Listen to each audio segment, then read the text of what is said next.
بسم اللہ الرحمن الرحیم۔ وضاحت آیت نمبر 87 سورۃ المائدہ۔ اللہ کی حدود پر قائم رہو۔ ان آیات میں ہر بات کو درمیانہ راستہ پر رکھنے کا حکم دیا گیا ہے۔ کسی بات میں بھی میانہ روی کو چھوڑ دینا منع ہے۔ حرام حلال کا مسئلہ صرف کھانے پینے تک ہی نہیں، بلکہ اس میں انسان کی خواہشات، اس کا آرام اور دنیا کے بے شمار دوسرے کام بھی شامل ہیں۔ اس لیے ہر بات میں اعتدال کو سامنے رکھتے ہوئے اور قرآن و سنت کے احکام کو سامنے رکھتے ہوئے زندگی گزارنی ہے۔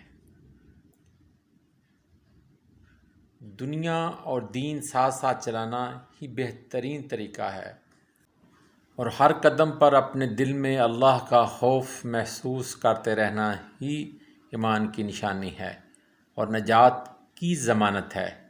یعنی کہ جو بھی اللہ تعالیٰ نے حدود بنائی ہیں، مقرر کی ہیں، ان کو کسی کو بھی تجاوز کرنے کا کوئی حق نہیں ہے۔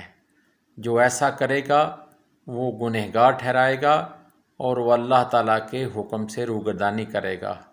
اللہ تعالیٰ ہم سب کو راہ مستقیم پر چلنے کی توفیق عطا فرمائے، آمین۔